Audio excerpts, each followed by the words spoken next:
Second qualitative property, elevation in boiling point. देखते हैं सबसे पहले बॉइलिंग पॉइंट है क्या। बॉइलिंग पॉइंट का डेफिनेशन हम देखेंगे, ये समझना जरूरी है तो ही आगे सब कुछ समझेगा।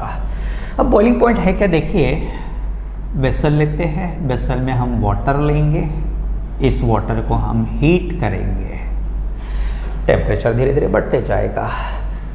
अब क्या होगा, टेम्परेचर अगर बढ़ गया तो इस वाटर का वेपर प्रेशर क्या होगा, बढ़ेगा। Remember well, vapour pressure of liquid is directly proportional to temperature. Temperature और वेपर प्रेशर क्या रिलेशन है, डायरेक्टली प्रोपोर्शनल। देयरफॉर जैसे जैसे टेम्परेचर बढ़ेगा वैसे वैसे वाटर का वेपर प्रेशर भी बढ़ते जाएगा। अब ये वेपर प्रेशर कहां तक बढ़ना चाहिए, it should be equals to atmospheric pressure.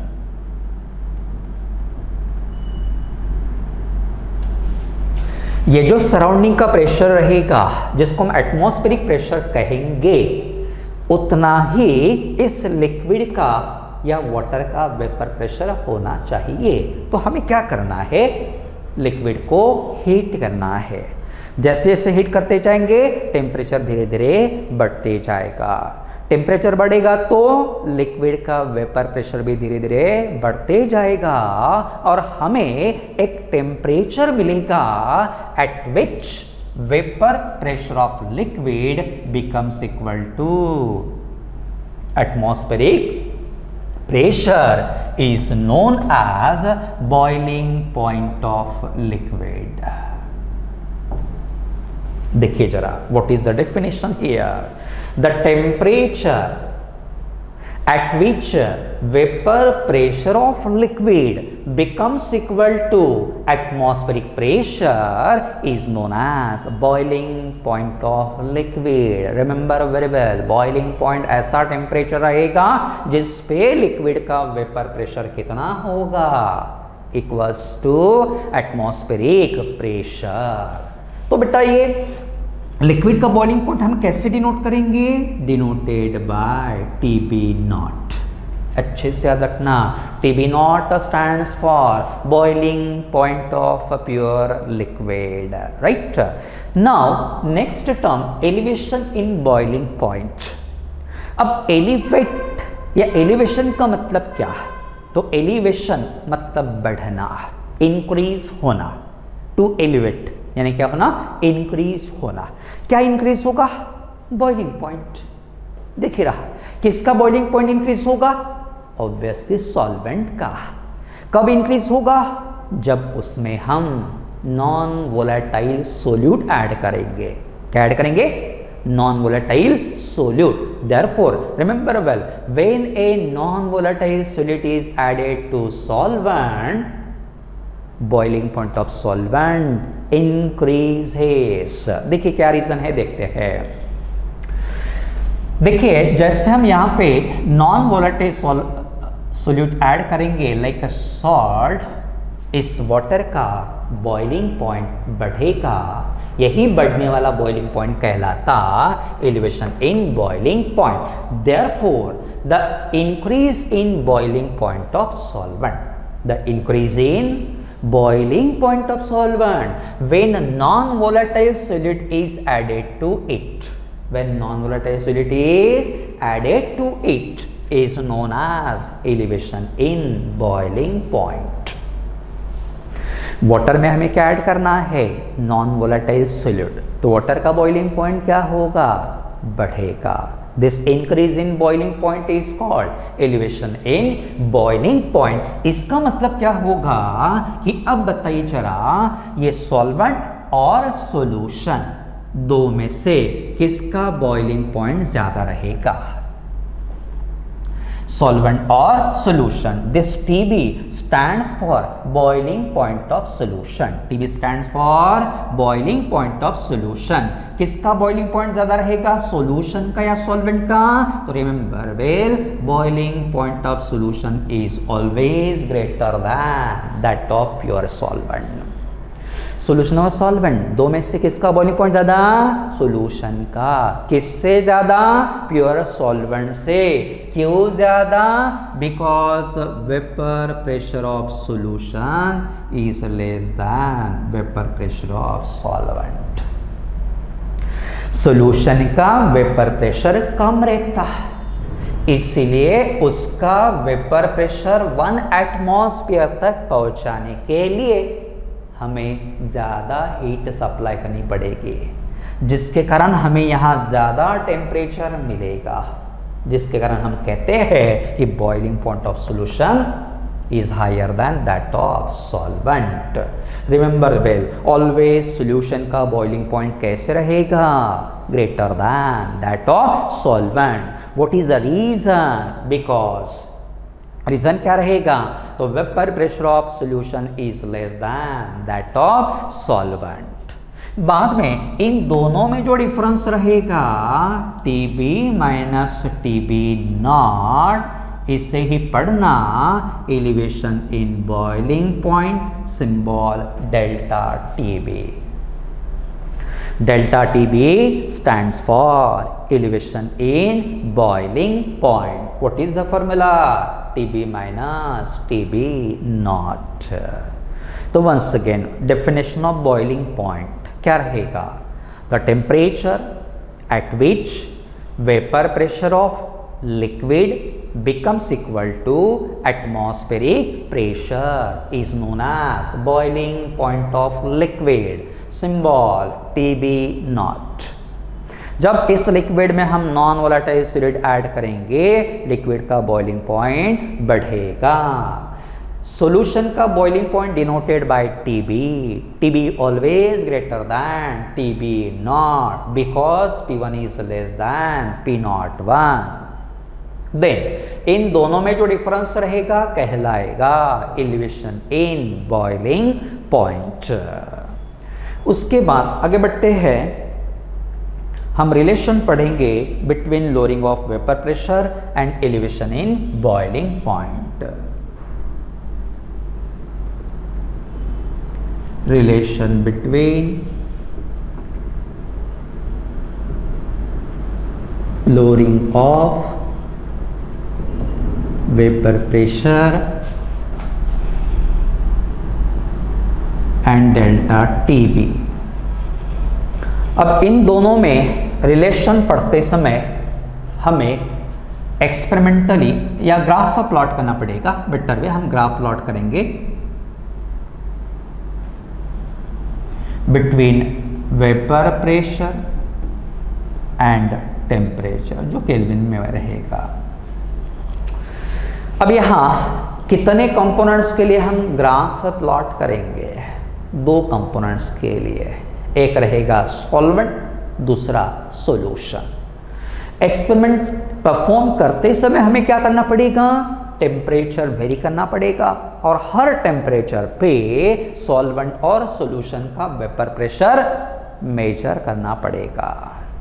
Then by using those values you can plot the graph between this two parameters.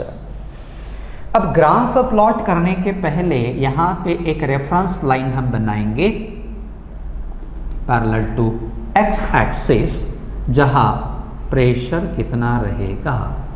1 atmosphere. Pressure कितना रहेगा? 1 एटमॉस्फेयर। ऐसा हमने एक रेफरेंस लाइन बना लिया। अब हम क्या करेंगे? सबसे पहले ग्राफ प्लॉट करेंगे for the variation of vapour pressure with temperature for solvent. तो हमें इस प्रकार से ग्राफ मिलेगा, दिस इज फॉर सॉल्वेंट। फिर सॉल्यूशन के लिए ग्राफ मिलेगा इस प्रकार से, this is for solution. Graphs बनाते समय आपको याद रखना है सॉल्यूशन का vapour pressure always less than solvent, इसलिए सॉल्यूशन का पोजीशन नीचे में रहेगा, सॉल्वेंट का हायर पोजीशन रहेगा। इस प्रकार से कंफ्यूजन नहीं होना चाहिए। ऑलवेज सॉल्यूशन का वेपर प्रेशर लो रहता है, इसलिए नीचे में सॉल्यूशन का ग्राफ रहेगा, ऊपर में सॉल्वेंट का ग्राफ रहेगा। ठीक है। अब यहाँ ये पहला पॉइंट ऑफ इंटरसेक्शन देखिए, इसको हम लिखते हैं ए। अब ये पॉइंट ए पे क्या हो रहा है देखिए जरा।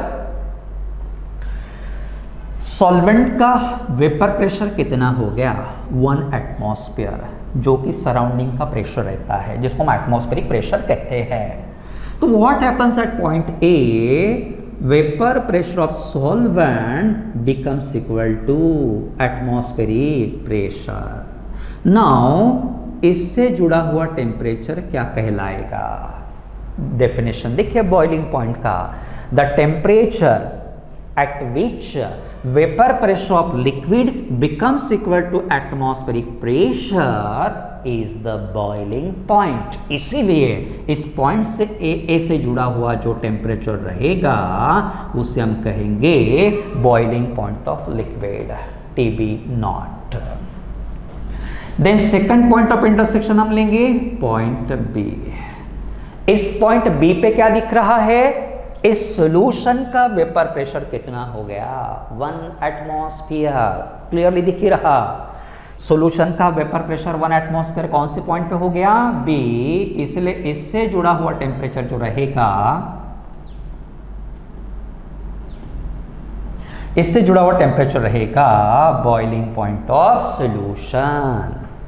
उसके बाद नेक्स्ट जो पॉइंट रहेगा, सब जो हमने यहां सी लिया, तो अब C पे और A पे क्या मिलेगा देखिए, और कुछ तो सबसे पहले हम क्या करेंगे, इन दोनों में डिफरेंस डिटरमाइन करेंगे। ए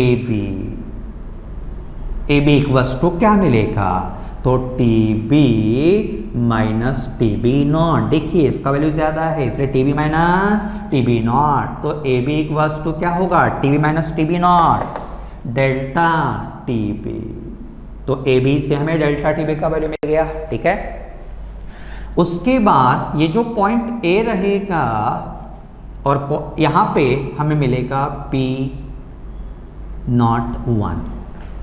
P नॉट 1 मतलब क्या होगा vapour pressure of pure solvent, और पॉइंट सी पे हमें क्या मिलेगा vapour pressure of solution.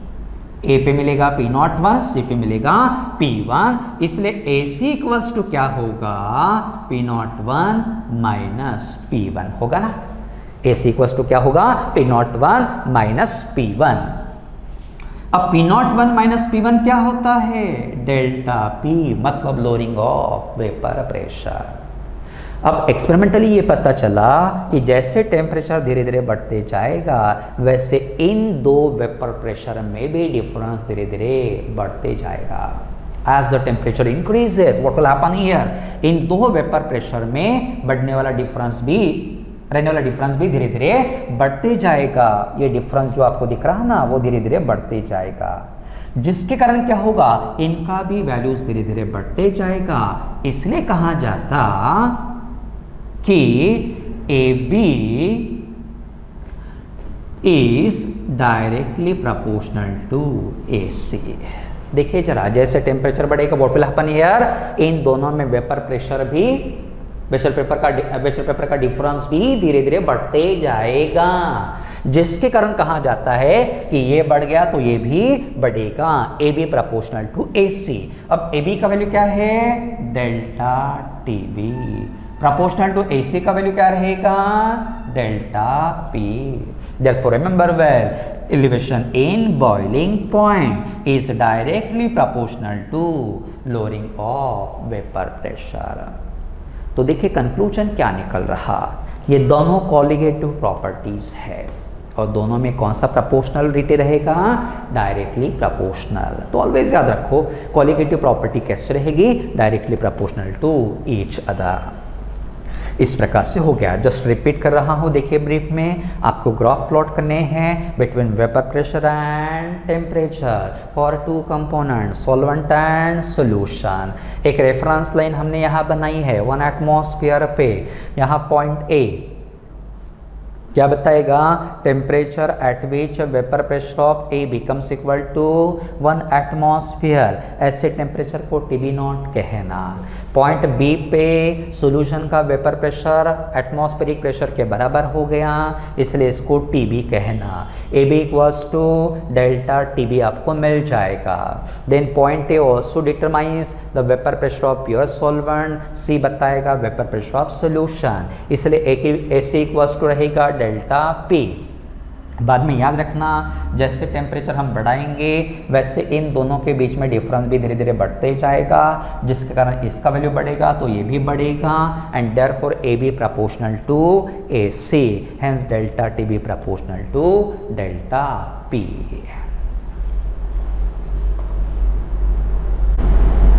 Determination of molecular weight of a solute from elevation in boiling point. Derivation हम यहाँ पे देखेंगे। सबसे पहले देखिए एक्सपेरिमेंटली ऑब्जर्व किया गया कि delta T B is directly proportional to molarity. Molarity is the way used to express the concentration of a solution. हमने मोल फ्रैक्शन यूज किया है। Mole fraction is also one of the way used to express the concentration. यहाँ पे हम molarity use करेंगे। अब देखो experimentally observe किया गया है कि delta T proportional to molarity. इसको इक्वेशन में कन्वर्ट करेंगे तो एक कांस्टेंट हमें लेना पड़ेगा Kb इनटू रहेगा मोलारिटी, इसको देते equation number 1। Now what is Kb here? तो Kb को पढ़ना मोलर एलिवेशन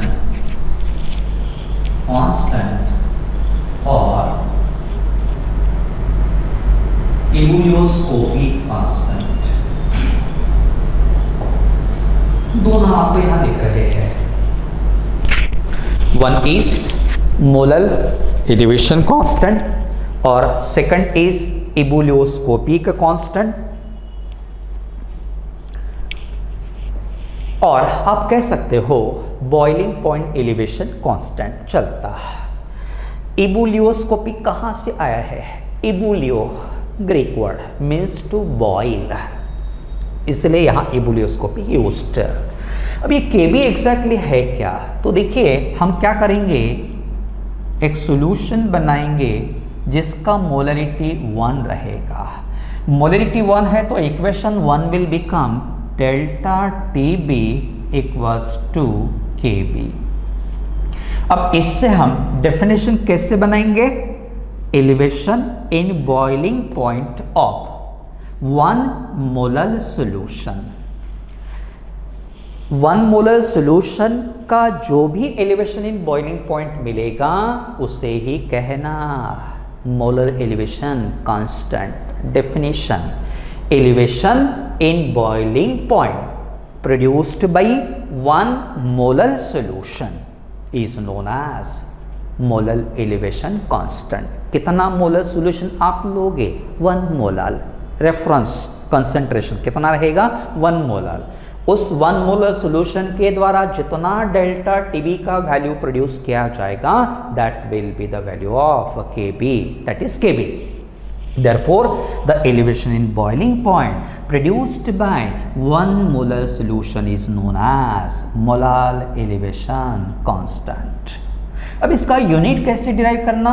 इस इक्वेशन 1 को हम रीअरेंज करेंगे तो Kb का फॉर्मूला हमें मिलेगा क्या? Delta Tb upon molality. ठीक है, अब डेल्टा Tb का यूनिट क्या रहेगा? केल्विन। अपॉन मोलरिटी का यूनिट क्या रहेगा? Molal, small m for molal. इसलिए पहला यूनिट मिल गया केल्विन पर मोलाल, और केल्विन और ये मोलाल जो आपको दिख रहा है उसके लिए हम यूज कर सकते हैं मोल पर KG. All these ways to express the concentrations like mole fraction, molarity, then percent, all these terms you have learned in some basic concepts of chemistry. This is the part of 11th syllabus, some basic concepts of chemistry. वहाँ सब दिया है detail में, एक बार recall कर लेंगे आप लोग तो आपको समझ में आ जाएगा। ये मोलरिटी का यूनिट एक और हम इस प्रकार से लिखेंगे मोल पर केजी, इससे हमें यूनिट मिलेगा केल्विन, रीअरेंज करो इसे, kg पर मोल। तो इस प्रकार से kb का यूनिट आप याद रखोगे kelvin kg per mole, and this kb depends on nature of solvent. kb का value depends on nature of solvent. कौन सा सॉल्वेंट हम यूज कर रहे हैं, polar solvent, non polar solvent, उस पे इसका वैल्यू डिपेंड रहता है। अब आगे बढ़ते हैं, देखिए जरा हमें क्या निकालना है, मॉलिक्यूलर वेट सॉलिड का कैसे निकालेंगे। तो अब हम यहाँ मोलैलिटी पहले हम निकालते हैं, कैसे। तो सबसे पहले हमें क्या करना पड़ेगा, एक सॉल्यूशन बनाना पड़ेगा जिसमें W2 gram of solute is dissolved in W1 gram of solvent. एक ऐसा सॉल्यूशन बनाएंगे जिसमें सॉलिड का अमाउंट कितना रहेगा, W2 ग्राम, सॉल्वेंट का अमाउंट कितना रहेगा, W1 ग्राम। इससे हम मोलैलिटी निकालेंगे किस प्रकार से, देखिए जरा। तो मोलैलिटी का फॉर्मूला क्या है हमारे पास, molality equals to number of moles of solute upon mass of solvent in kg। What is the formula of molality, N2 means number of moles of solute upon mass of solvent in kg। तो पहले हमें N2 निकालना पड़ेगा। N2 का formula क्या रहेगा, weight upon molecular weight, इसलिए W2 upon M2। N2 का फॉर्मूला मिलेगा W2 अपॉन M2। वैल्यू यहाँ रखेंगे तो मिलेगा W2 अपॉन M2। ये N2 का वैल्यू हो गया, into mass of solvent.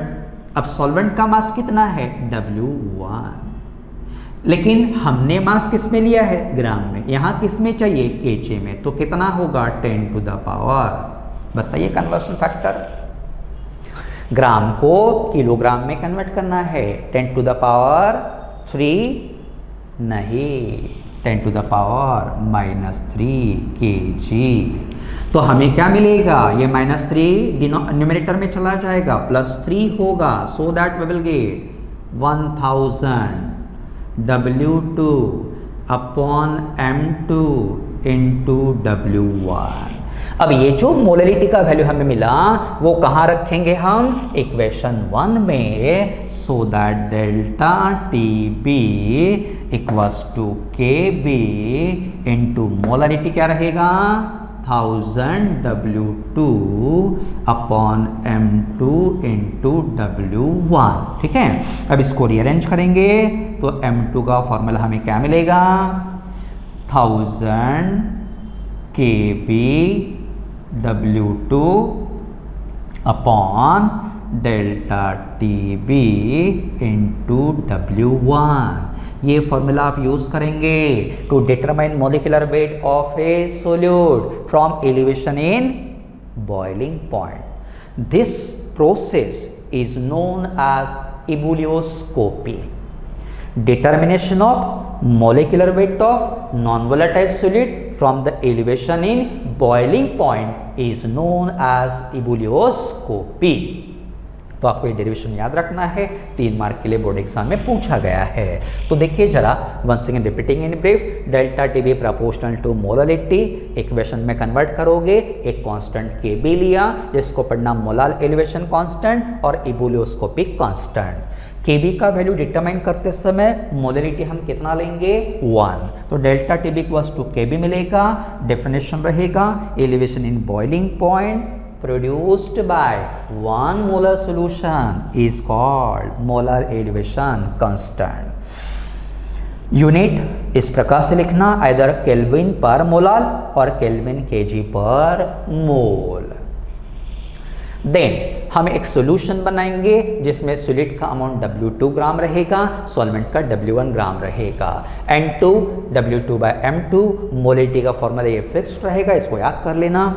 Value हम रखेंगे, ग्राम को केजी में कन्वर्ट करना जरूरी है। इस प्रकार से मोलिटी का वैल्यू हमें इस इक्वेशन में रखना पड़ेगा, तो हमें M2 का फॉर्मूला मिलेगा। इस प्रकार से we can determine the molecular weight of solid from the elevation in boiling point.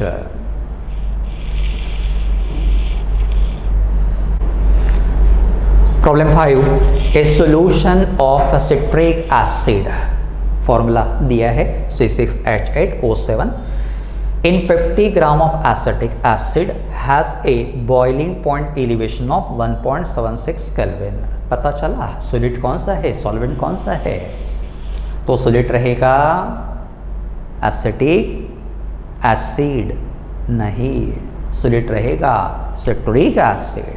Solvent कौन सा रहेगा? Acetic acid. Boiling point elevation दिया है।